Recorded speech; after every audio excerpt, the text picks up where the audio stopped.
Abide in me, I pray. Here I am longing for you.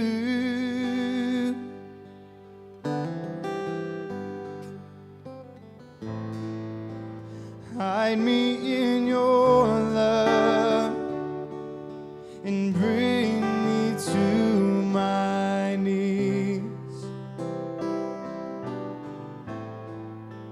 May I know Jesus more and more.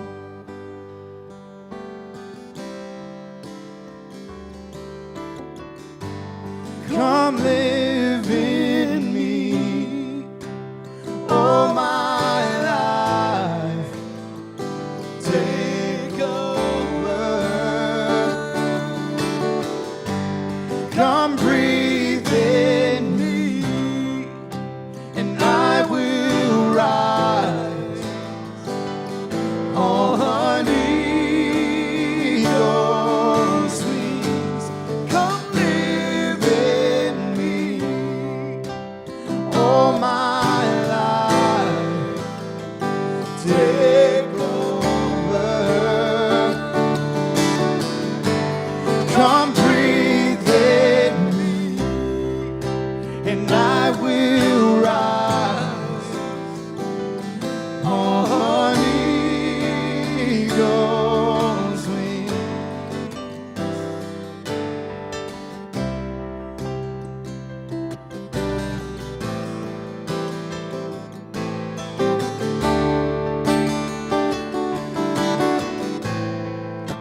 Here I am waiting. Abide in me, I pray.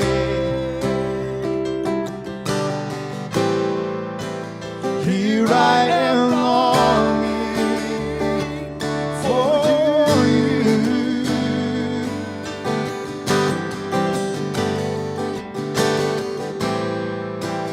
Hide me in your love and bring me to my knees.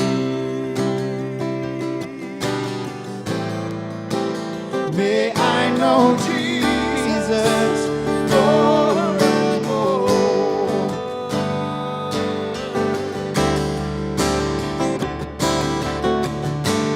Come live in me, all my life. Take over. Come breathe in me, and I will rise on eagle's wings.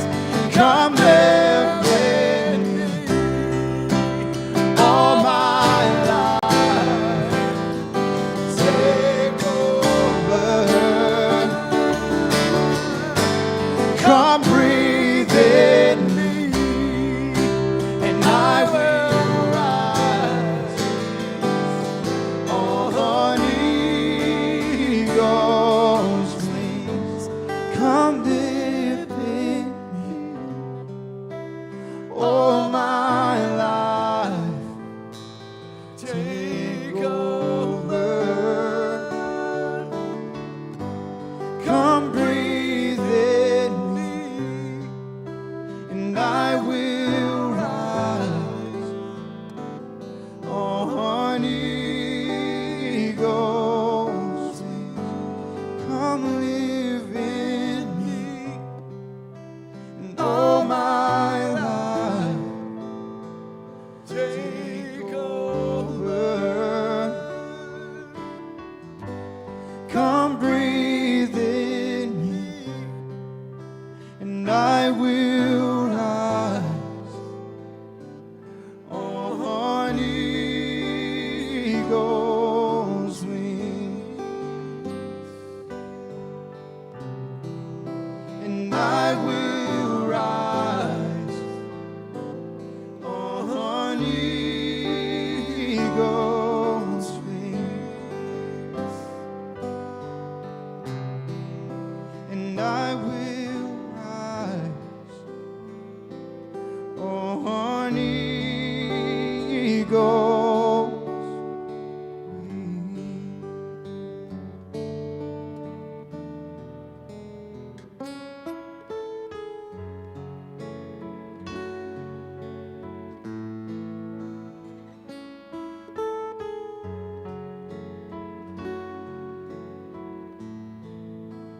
Thank you for the cross, Lord. Thank you for the price you paid, bearing all my sin and shame. In love you came and gave amazing grace. Thank you for this love, Lord. Thank you for the nail-pierced hands. Wash me in your cleansing flow. Now all I know, your forgiveness and embrace. Worthy is the Lamb seated on the throne. Crown you now with many crowns. You reign victorious.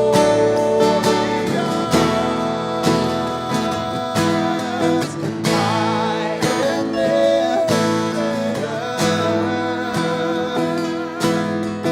Jesus, Son of God, the darling of heaven, crucified.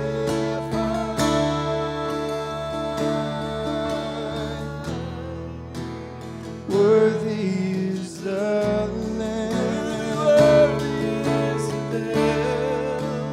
Worthy is the Lamb. So worthy are you, Lord.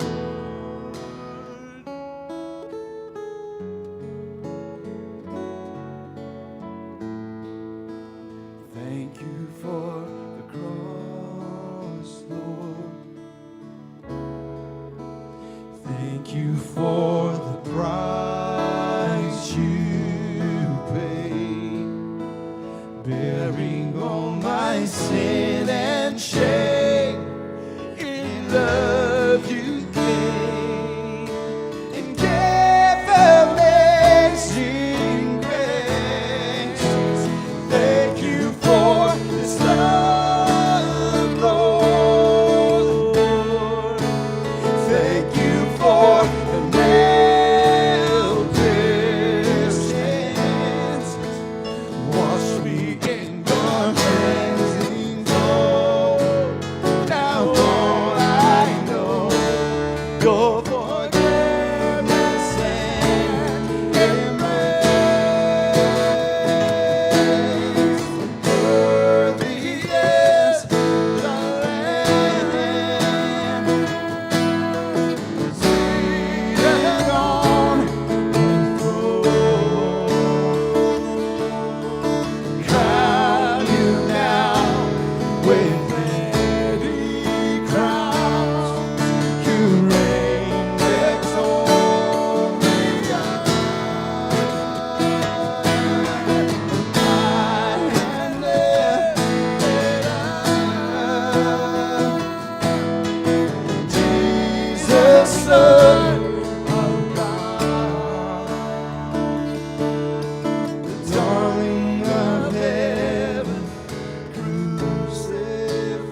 God, thank you so much for this evening.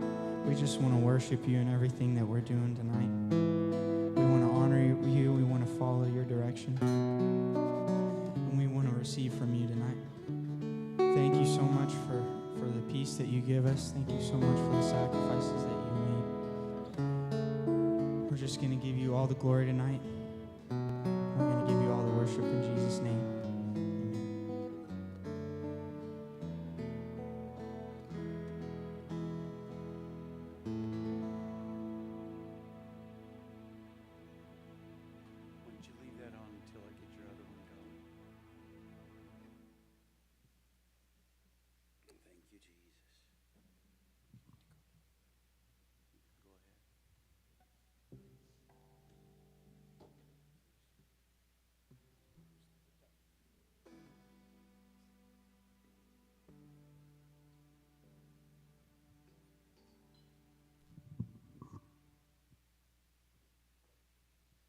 I'm going to go grab my laptop. So those of you, if you're watching the stream, if you're seeing nobody at the front,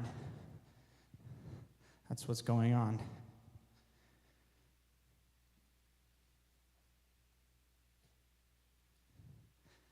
I feel like the Wizard of Oz.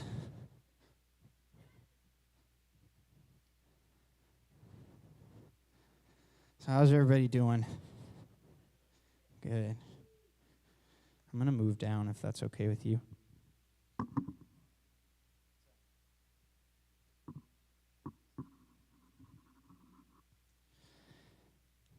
Am I good? Do I need to turn on the pack? Okay. Wasn't sure if we were going that route or not. Sorry,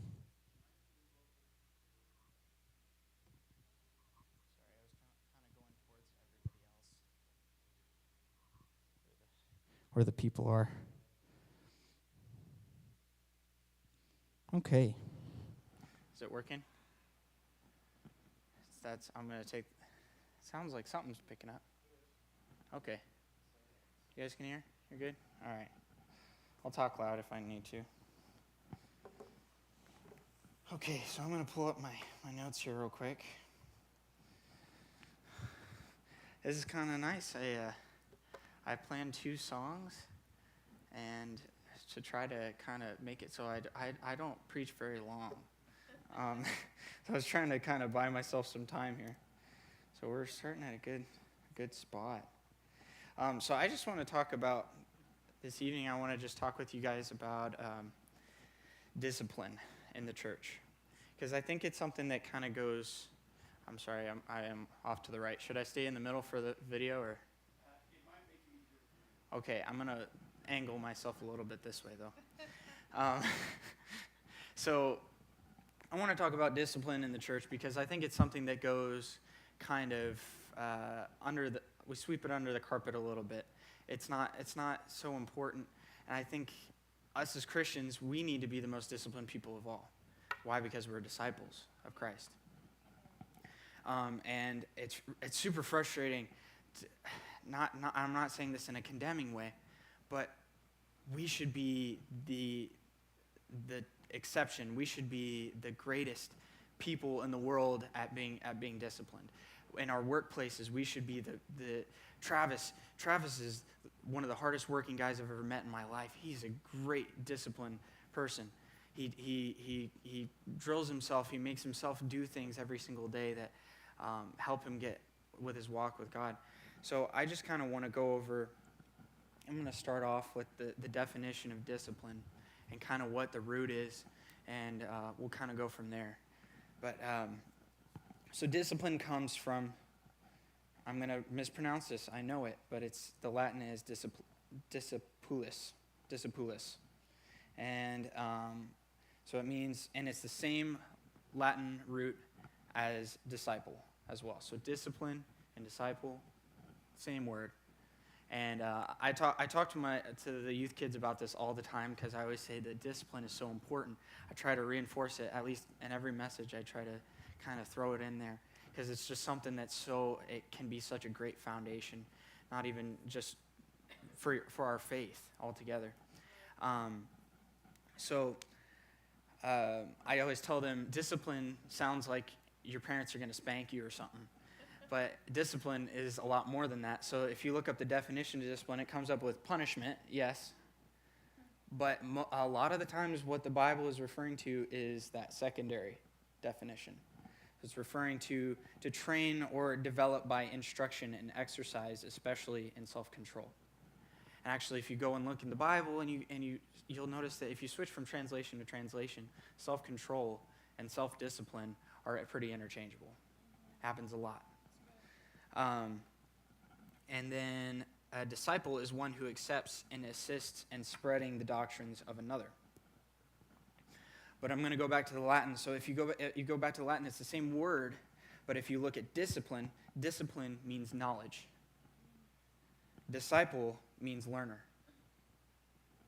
So we can kind of put two and two together. So if discipline is to train or develop by instruction and exercise, especially in self-control, then the knowledge that we're trying to obtain as disciples is how to train or develop by instruction and how to exercise, especially. That's the knowledge that we're trying to, especially in self-control. The knowledge that we're trying to obtain, the things that we're trying to learn are self-control, exercising self-control, and training and developing an instruction. And then, so if we're disciples of Christ and we're trying to assist in spreading the doctrines of Jesus, by definition, we should want to obtain the knowledge of discipline. So I'm going to kind of start off. This is kind of a long portion. I really apologize. Oh man, I left out my reference, and this is kind of bad, but I'm just going to read through this. This is biblical. So this is a long portion, and I'm going to read through it kind of fast, and you guys can follow with me. But, you can't follow with me because I don't have the reference. But in your struggle against sin, you have not yet resisted to the point of shedding your blood. And you've completely forgotten this word of encouragement that addresses you as a father addresses his son. It says, "My son, do not make light of the Lord's discipline, and do not lose heart when he rebukes you or disagrees with the decisions you're making." Let's see. "Because the Lord disciplines the ones he loves, and he chastens everyone he accepts as his son." Hebrews 12:4. Thank you, Mom. Through 12. We're going through 12 here. Hebrews 12:4 through 12. "Endure hardship as discipline. God is treating you as his children. For what children are not disciplined by their father? If you are not disciplined and everyone undergoes discipline, then you are not legitimate, not true sons and daughters at all." So we should take this task, this challenge of discipline as it's just part of being sons and daughters of Christ, or of God. "Moreover, we have all had human fathers who disciplined us, and we respected them for it. How much more should we submit to the Father of spirits and live?" I really like that section because it says it with an exclamation point. NIV doesn't throw in exclamation points very often, so this is like we took on the discipline from our fathers and we accepted that, and we should accept this and live. Yeah. Like this is something not to weigh us down or oppress us. That disciple discipline seems like such a harsh word, but this discipline is to help us live, and like an exciting, exclamative way, exclamatory way. I'm making up words now.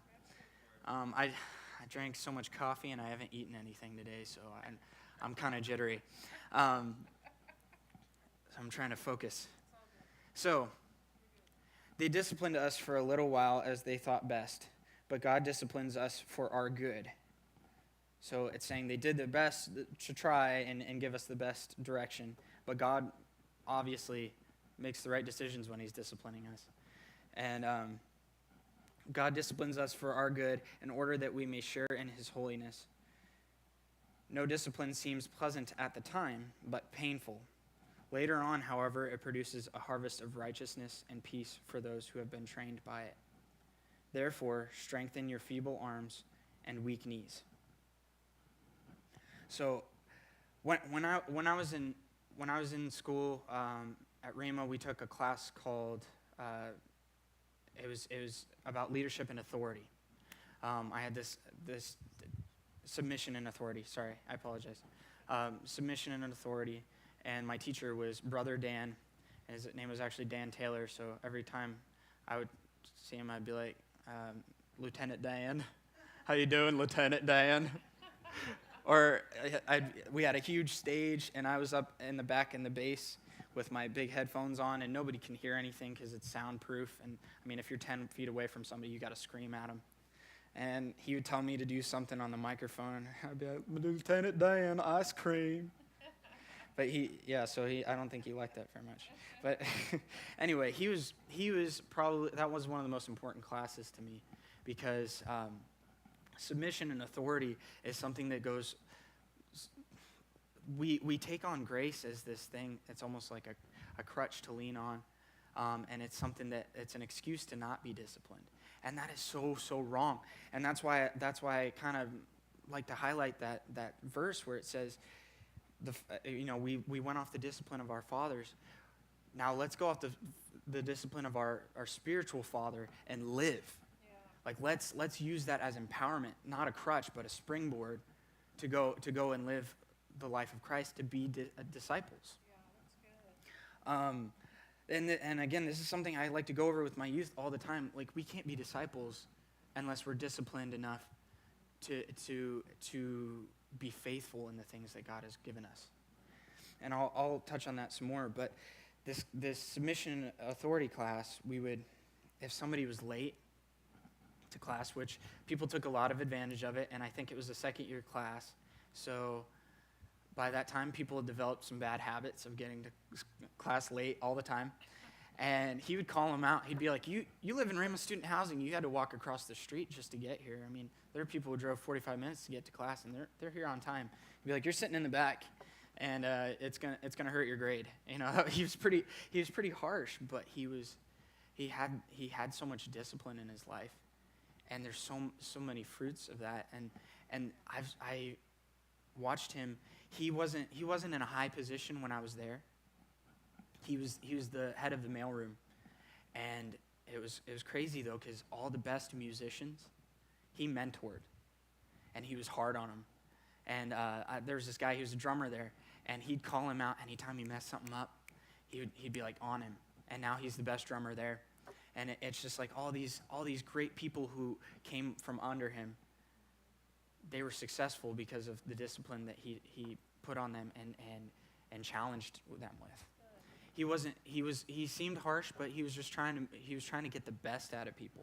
And that's what this is all about, is getting the best out of our Christianity, and not using grace as an excuse, but as a springboard.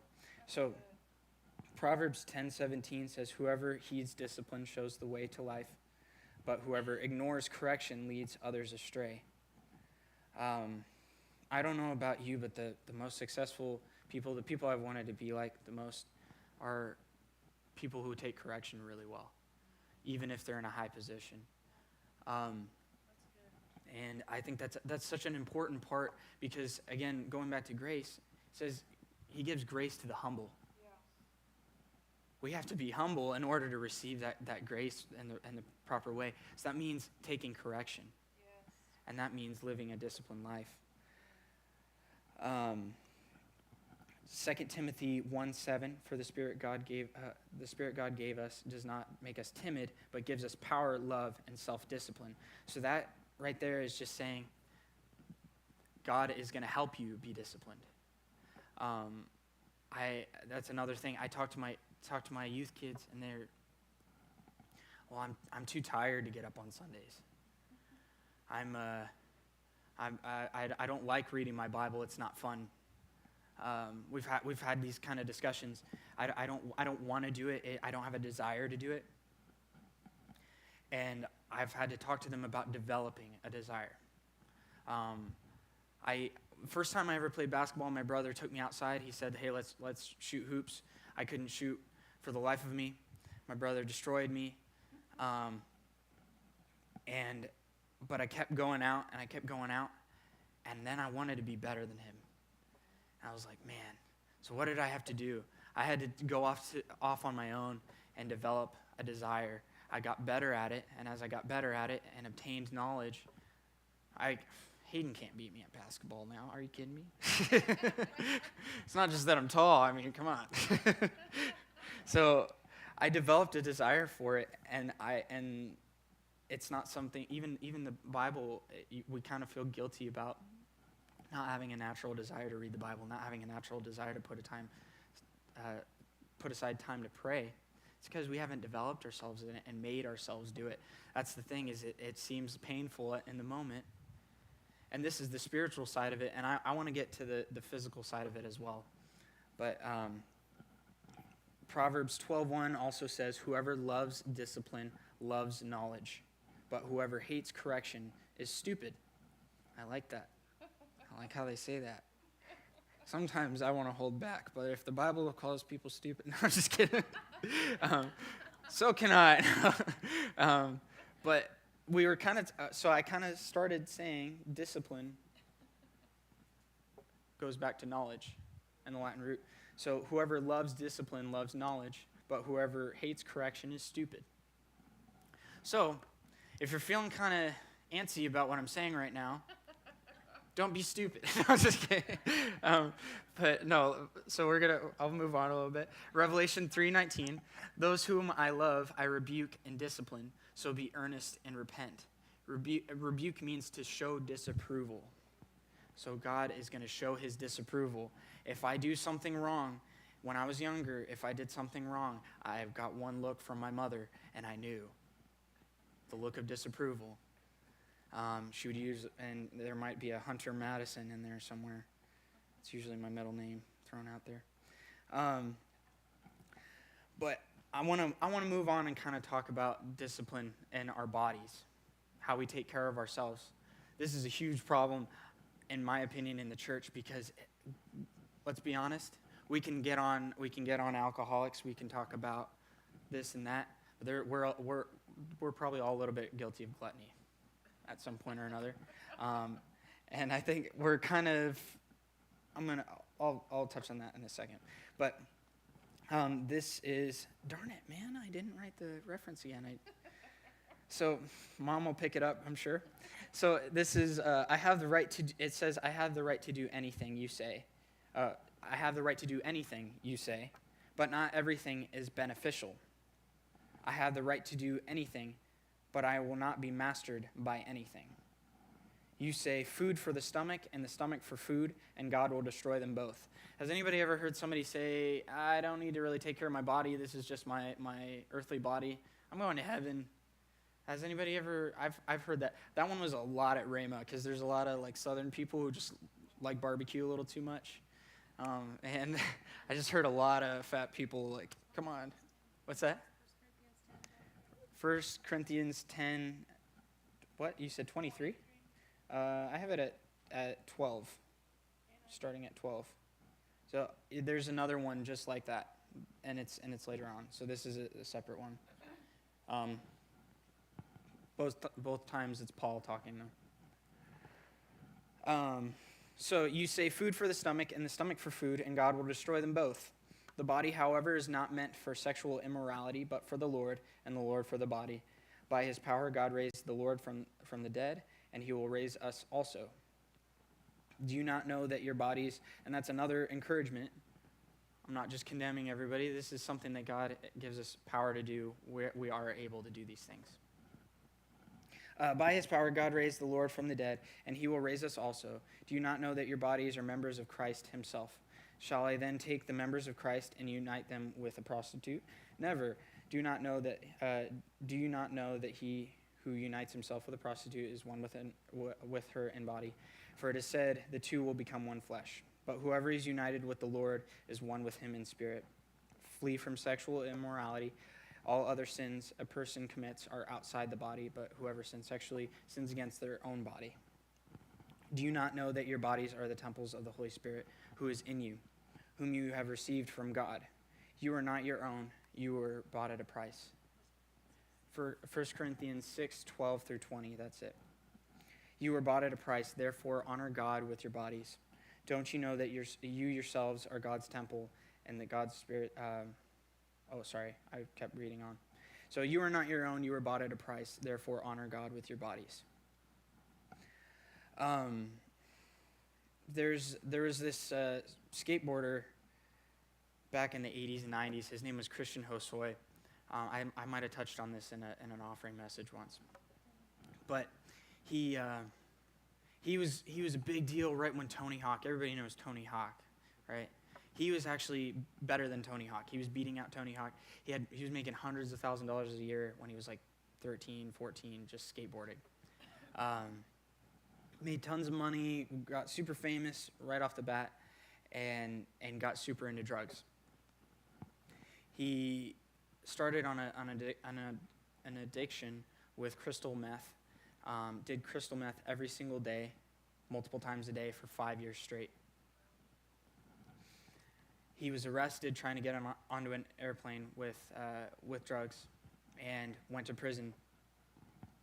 And when he went to prison, nobody, his wife, or at the time girlfriend, was just saying that I'm gonna go to church while you're here because we need God in this situation. He's like, why do we need God? You know, he's in a bad place. He goes into prison, and he's meeting all these guys that are younger than him, and he's asking them, you know, they're all like, oh my gosh, you're Christian Hosoi. I mean, this would be like Michael Jordan of skateboarding coming into prison with you, and they'd be like, man, we looked up to you. You were our idol, and he got to see his influence in place.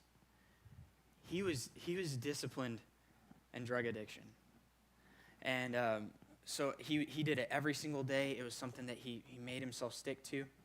But he started reading the Bible and he got saved. And now he goes around preaching. But he has such an amazing testimony, and what he says is so cool, because we should have this, we should be able to relate to this, that this man who had total drug addiction, he says, I don't even want to drink NyQuil from a bottle. He's like, because I don't even want to go close to where I was at one point. And he's so dedicated, so disciplined now in the opposite direction that he doesn't even want the hint of alcohol that's in the NyQuil. He's like, I'm going to take it in the pill form. It's not going to get me drunk. It's not going to do anything, but I don't even want to go near it. You know, avoiding the appearance of evil. I mean, that's like extreme, but why not?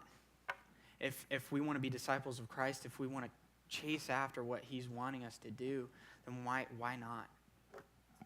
That's why we look at Paul and we say, you know, he's such an extreme, and we say it almost seems unobtainable to get to the point where, you know, he goes into a city, gets beaten within an inch of his life, dragged out, gets back up and goes back into the same city to go preach. But if you look at Paul and the things that he says, Paul even says that he disciplined his body so that he could go and do more. We have to be disciplined in our lifestyle. We have to be disciplined in the way that we treat people. We have to be disciplined in how we take care of our bodies, sexual or otherwise. And we can't let those things go unnoticed. And if I can just be totally blunt, if we're faithful with things, God is faithful to bless us. Financial or whatever. It's so hard to put in perspective asking God for healing in our bodies when we have been punishing our bodies in a lot of ways. And we don't see it that way, but that's kind of how it is. So let's see. Don't you know that you yourselves are God's temple and that the Spirit God lives in you? If anyone destroys God's temple, God will destroy him. I think that includes if we do that to ourselves. I know that sounds like an angry and vengeful God type of thing. But it also says that if we're being punished, that God is taking on his fatherly role with us. We need to take care of our bodies. It's just, I know it kind of seems rough or harsh, especially in my generation. We have this thing called fat shaming, and it's called fat shaming. You're not allowed to say. There's a famous singer right now, Adele. She had health issues. She was traveling all the time. She lost a lot of weight in a healthy way. And now people are coming on to her because they're mad at her for losing weight and becoming healthy.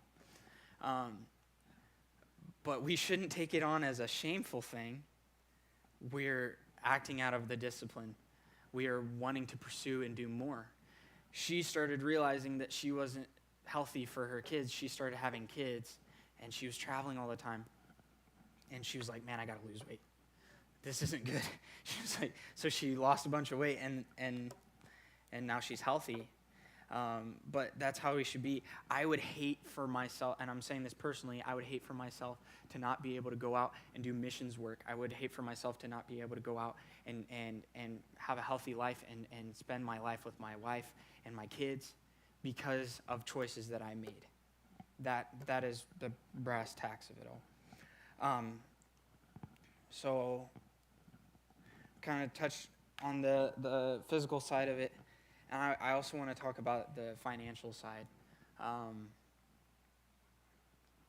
I've seen this in my own life, that and it was something that came out of prayer and things that were taught to me as at a young age. But in my times of desperation, I gave more. Whether it was time, money, effort. When I felt the most pressured and the hardest things were coming on me, right? In school, I was working several hours a week. I was working a full-time job. I volunteered probably 25 hours a week in the church. I would go to I'd go to school from 8 to 12, and then I'd volunteer in the prayer and healing program until like 3 o'clock. I'd go from there and go to a job where I worked in a basically telemarketing, but for like ministries. And I would work there till 11 o'clock. I'd come home, do it all over again. Saturday, I'd go to choir practices, and then Wednesday evenings, I would volunteer there. I'm not saying this to build myself up. I'm just saying this how crazy it was. And then on Sundays, I would volunteer at choir in the morning, go home, take a 30-minute nap, get back on a bus, go to Oklahoma City, volunteer at Oklahoma City, and then come back and get home around 12:30 midnight. But then I had no money. There were times where I was like calling my parents, and it was a very hard thing for me to ask my parents for money. And I would call and I'd be like, I need to buy a rotisserie chicken. I'll make it last for a week. You can ask my wife. I was like 150 pounds. I'm 200 pounds now. I was real skinny, but like unhealthy skinny. But anyway, that being said, I would have like $5 in my bank account. I'd have almost no gas in my tank. I'd be like, God, I'm going to give you $5. That's all I have right now, and I just have to give. And I got myself to this place, and it was from discipline. It was from my parents saying, you need to give every single time. You need to give the first fruits every single time. And I didn't care what it was because it was for God, how hard it was because it was for God. That's the thing about all the discipline is we shouldn't care because it's for God. That was Paul's mentality. Everything he did, and of course he was pretty hard on it. I mean, he didn't take on a wife because he thought that would hold him back somehow. But I mean, come on, he had this reckless abandon, and that guy Christian Hosoi, what he would say, he said, he lives in California, and he it's like surfer and skateboarder things that they would say, and he'd be like, they'd be getting ready to go to a party, And somebody would be like, yeah, you ready to party? We're going to go hard tonight. And he'd be like, yeah, till the wheels fall off.